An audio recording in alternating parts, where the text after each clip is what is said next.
All right.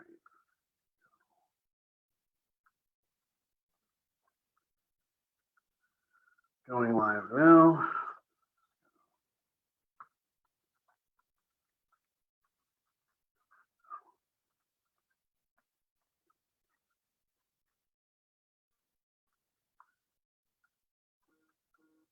All right. All right. We are live. Bismillah walhamdulillah wa salatu wa salamu ala rasulillah wa ala alihi wa sahbihi wa man wala. Assalamu alaikum wa rahmatullah everyone and welcome to our weekly Wednesday discussion. As most of you know, we have been going over the book Evolution of Fiqh by Dr. Bilal Phillips for the past few months, educating ourselves on the history and development of fiqh, and as well as the history of the Madhhab or Islamic schools of thought, why these Islamic schools of thought came to be. Last week, we discussed two of the four major schools of thought, those two being Imam Shafi'i and Imam Ahmad ibn Hanbal of the Hanbali Madhhab. And for today, we are going to finish our discussion on all of the Madhhab and then speak about in section 6, which is a very relatively short section on some of the main reasons as to why there are differences of opinion amongst these different schools of thought. So we only have two madhabs to go over, and they're probably going to be able to go over them relatively quickly. There's really not much that is said about them in this book. From there, we'll then move to section 6, and inshallah ta'ala finish section 6 by today, inshallah ta'ala. So, getting right back into it, we're first going over the Zahiri madhab, which is the founder of Imam Dawood ibn Ali, who was also known as Imam Dawood ibn Zahiri. So, quick background information on why he's known as Imam Dawood ibn Zahiri. So, the Arabic word Zahir essentially means that which is given or something that basically means literal. That is, which is apparent or literal or given. And Imam Dawood, who studied under Imam Ahmad ibn Hanbal, one of the four major madhhab, and also was a student of one of the students of Imam Shafi'i, another one of the major madhabs. But Imam Dawood's approach to the Quran and Sunnah was a little different from the others. He approached the Quran and Sunnah in basically understanding that the meanings of the Quran and Sunnah had to be taken off of face value. The words used in the Quran and the Hadith had to be interpreted purely from its literal and apparent meaning. There was really no room for further interpretation based off this particular school of thought. Based off of that, Imam Dawood got the nickname Imam Dawood as Zahiri. Zahiri again meaning basically literal or that which is apparent. So, and for those of you who have joined us in the past before this whole COVID-19 thing happened and we were all forced to do our programs virtually, those of you who were able to join us on our Wednesday physical halaqat before all of this happened with our Sheikh Imam Sa'id, he actually mentioned the Zahiri at one point. And just to kind of give you guys further context as to what it really can mean to interpret the Quran and Sunnah based purely off this Zahiri interpretation or ideology. And I remember he was mentioning about basically he was speaking about the fiqh of marriage, the fiqh of seeking marriage.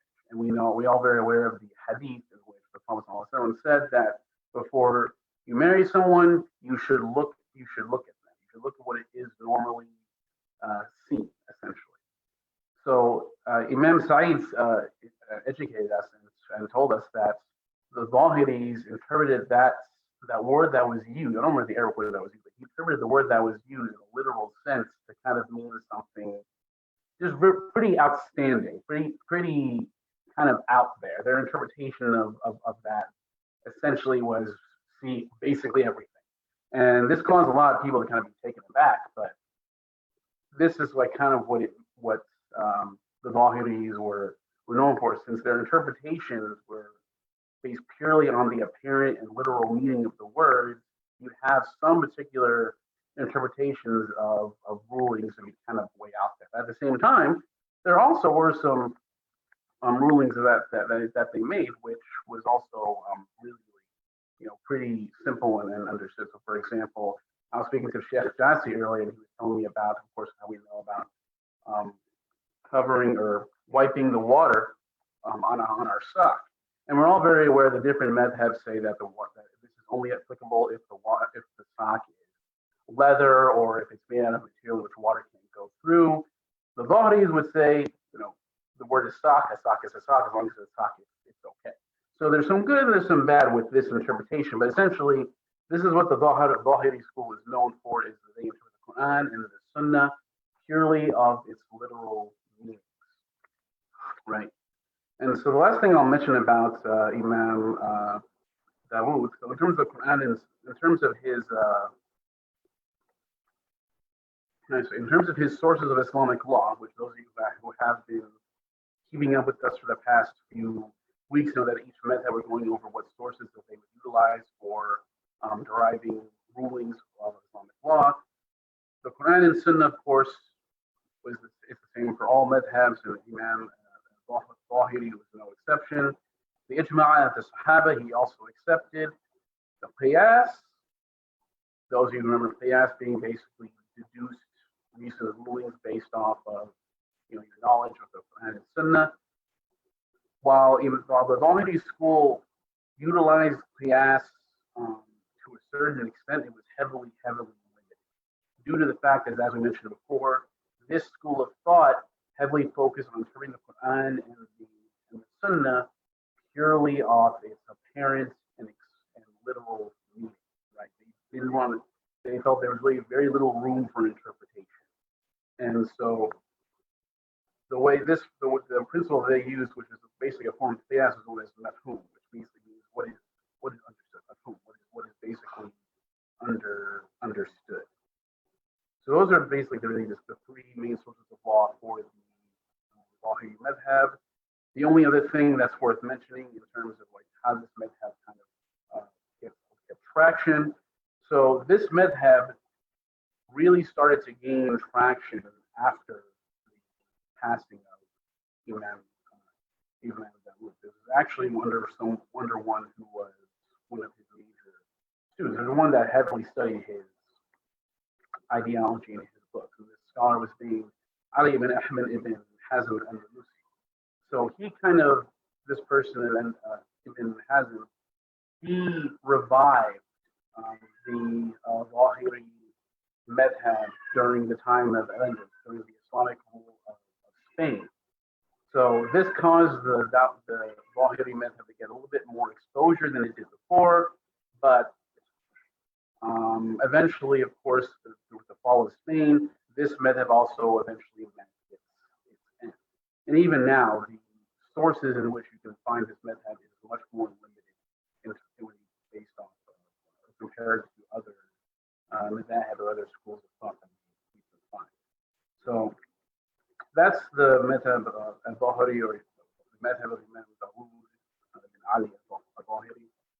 So now we'll go into the final madhab that's mentioned in this book, which in this one very little is mentioned about this particular madhab, so let's quickly go through it. And this is the Jariri madhab.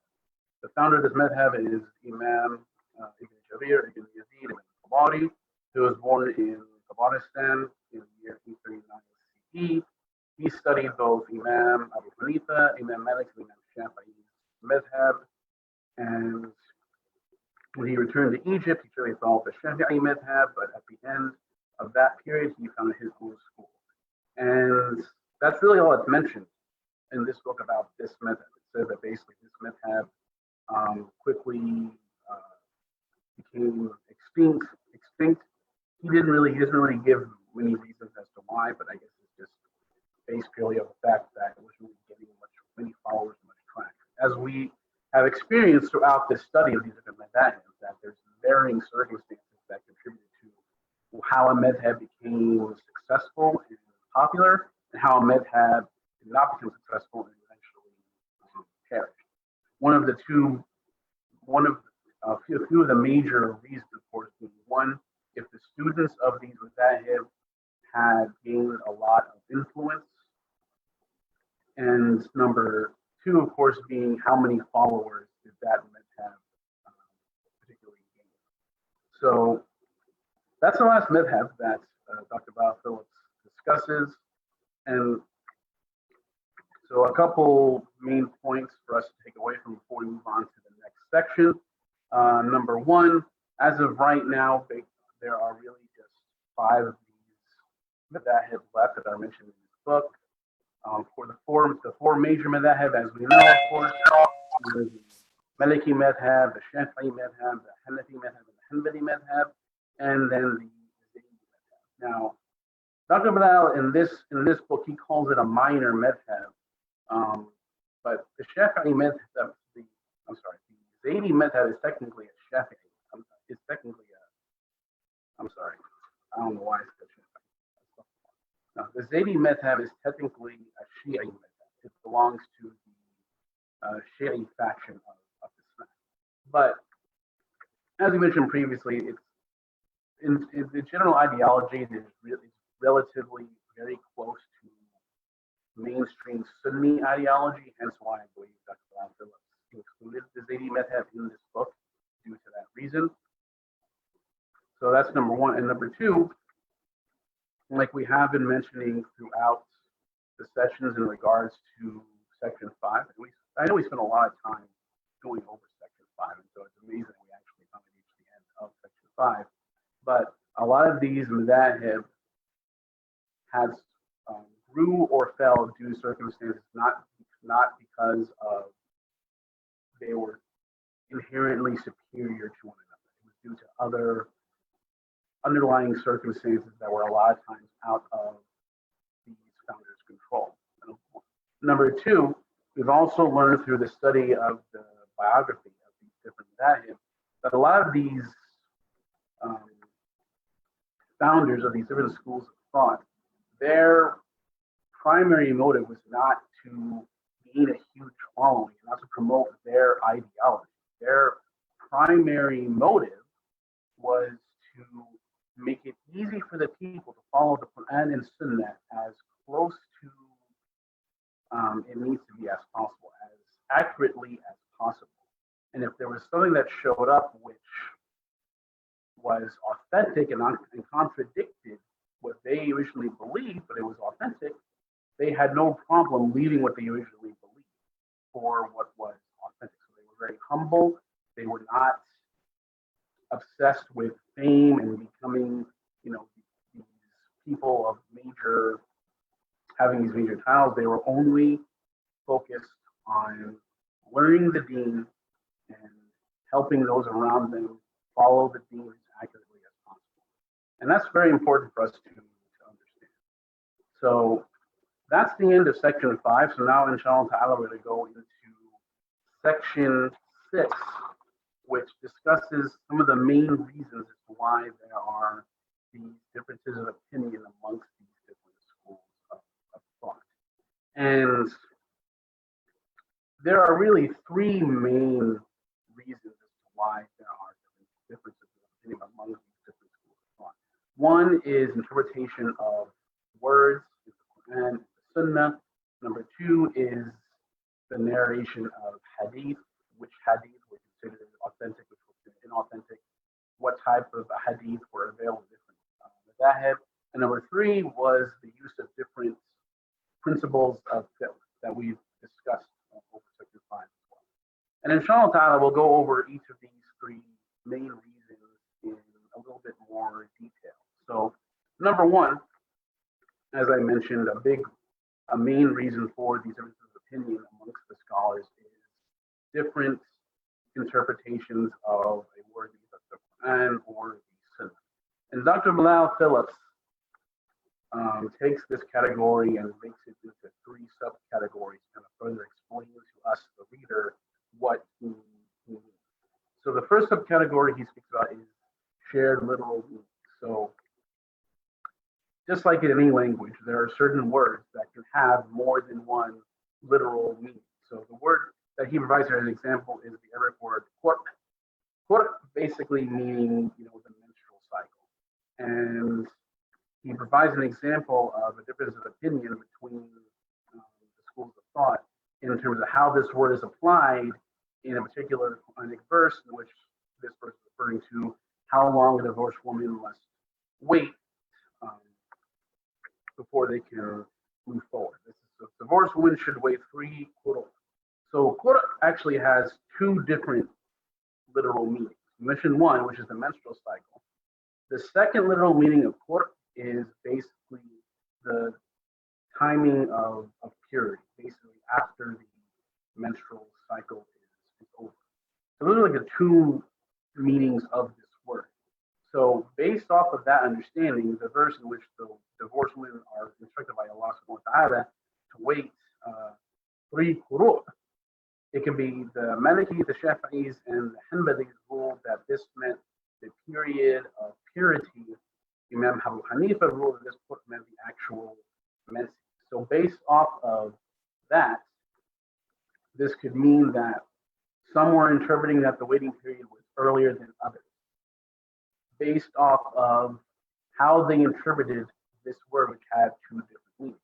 Now, it's important for us to note that based off of authentic hadith from Aisha, radiallahu anha, our mother Aisha, may Allah be pleased with her, we know that this is referring to, of course, the actual menstrual period itself. So now there's really no big differences of opinion in regards to that.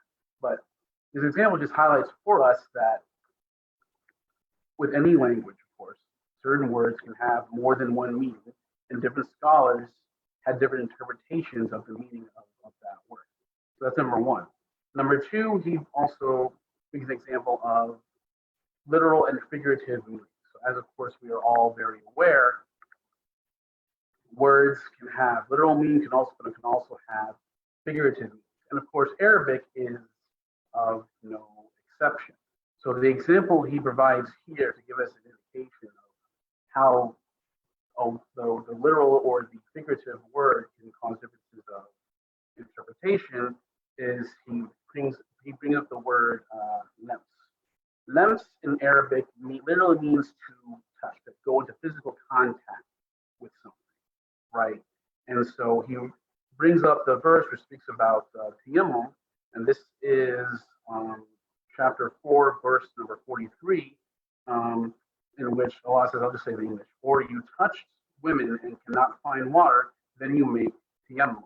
So this is Allah instructing the believers what to do if they're in an area where there is no water. Thus we make tayammum, which is basically making wudu with the dirt or the dust. And of course, you're not going to go into the technicalities of tayammum here. We can go over that in another place. But the word that Allah uses here is lamastu, you touch. Now, basically, he's saying here in this verse that when one touches a woman, when a man touches a woman, he would have to make wudu. And different scholars interpreted this in different ways.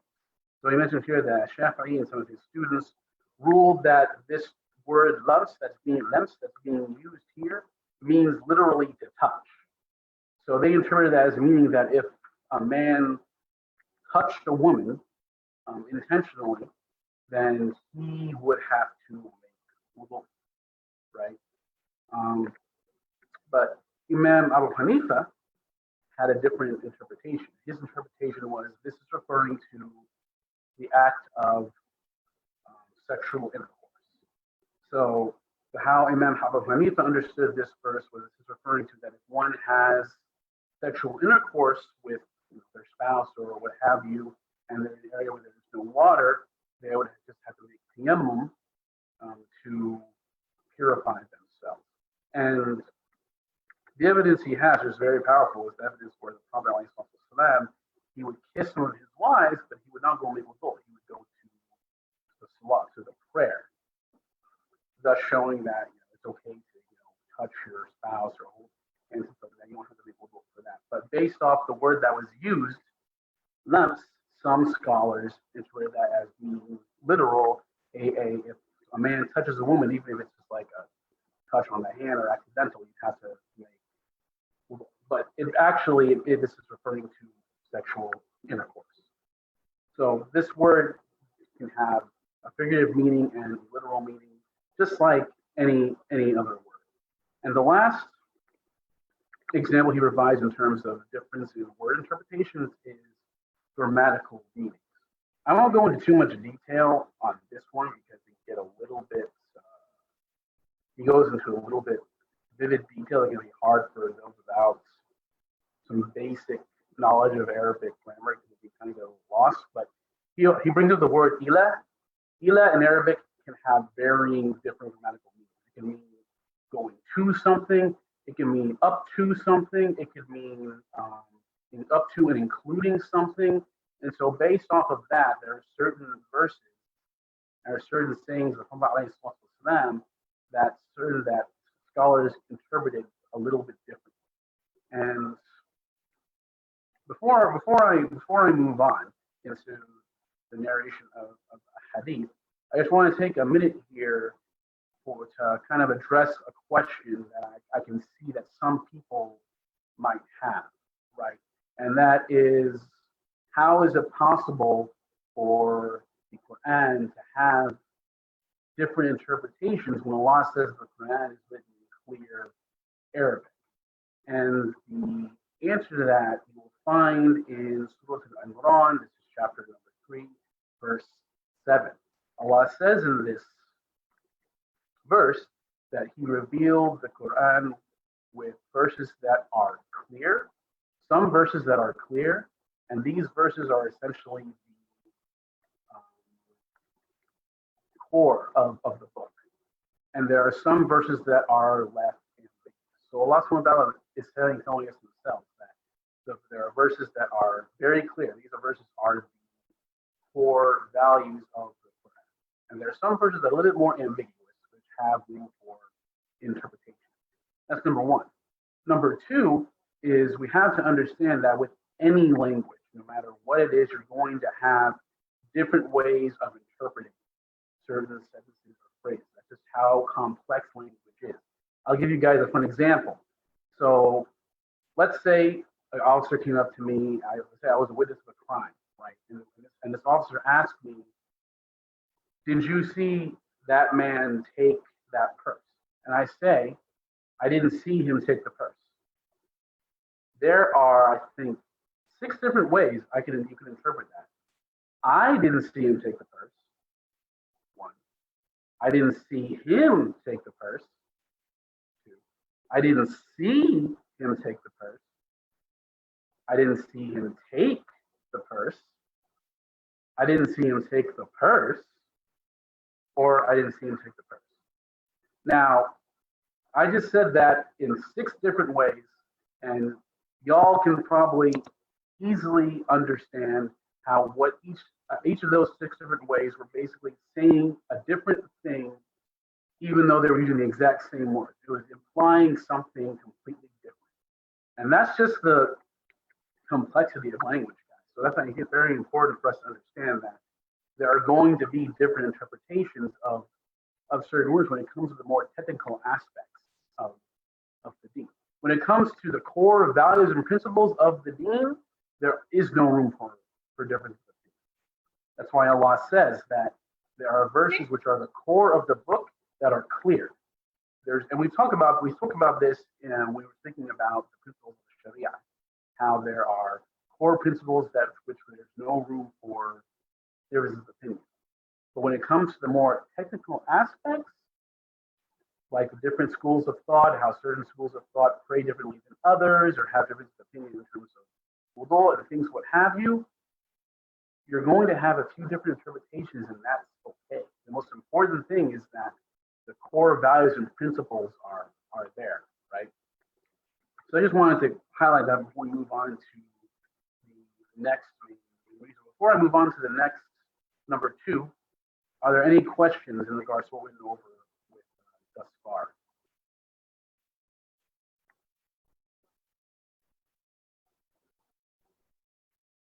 Okay, all right, good. So we'll move on to the second main reasons to why there are differences of opinion amongst the scholars, and that one is the availability of hadith. Now, and we spoke about this reason throughout section 5. So, as we mentioned, different scholars had availability to different hadith that were out there due to the fact that they were companions that moved to different regions across the Arabian Peninsula, right? Thus, they would bring with them their own interactions and narrations of the Prophet Muhammad ﷺ. Thus, certain scholars had access to certain types of hadith. Thus, due to that difference in context and difference in perspective, that would, of course, cause them to develop different rulings based off the different resources that were available to them. So that's the first. He actually has 4 subcategories for the narration of hadith. The first one, of course, we mentioned is availability. The second subcategory he mentions is the weak narration of hadith. And so essentially what he says here is that there are some scholars that base rulings off of hadith that were actually weak in narration. But due to the lack of resources that we have had at the time, they did not know those narrations were in fact weak. So that also would cause different, sorry, it was like a buzzing in my eye. But due to some scholars not knowing how strong the chain narration was in that hadith, because, for example, of these rulings were made before there was a proper comprehensive compilation of the hadith, this caused different rulings to be made off of weak hadith. So that's the second category he mentions here. The third is the conditions of acceptance for hadith, which was also discussed a little bit in section 5. And so essentially, just as a quick overview, what he's saying here is certain scholars like Abu Hanifa would only accept a hadith as a legitimate source of the law if it was mashhur or well known. It was a well-known hadith. It was something that was very well known amongst the companions. It was not just one or two people.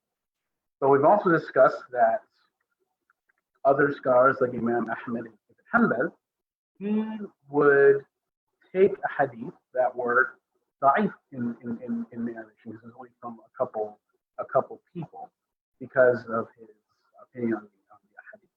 So different scholars had different conditions for accepting hadith as a legitimate source of law, and due to that fact, that caused a difference of opinion amongst the scholars in terms of Islamic legal rulings, right? So that's the third one. The fourth one he mentions is how different scholars would resolve conflicting hadiths. So, and there's really 2 main points here I want to highlight for everyone. And I'll give you guys an example of what he means by this. So, whenever certain madhabs were faced with different hadith that were both considered authentic, but the text within the hadith themselves were conflicting one another, there's 2 different ways that he mentions here in the book in which how these madhabs or schools of thought would deal with it. One method he mentioned is tarjih, which basically means preferring one particular hadith over another. And the example he gives here is the hadith we know about in which the Prophet says that no salah or prayer is allowed after Fajr until the sun rises, and after Asr until the sun has set. But there is another hadith in which the Prophet said that if any of you enters a masjid, he should pray 2 rak'ah units of prayer before sitting down. And there's no particular time frame. Basically, this hadith saying anything into the masjid, so one should do this. And so, based off the concept of tarjih, they want Abu Hanifa, when he did it, he would prefer the hadith in which it is said that no prayer is allowed after Fajr or before or after Asr, because he said that one had more precedence.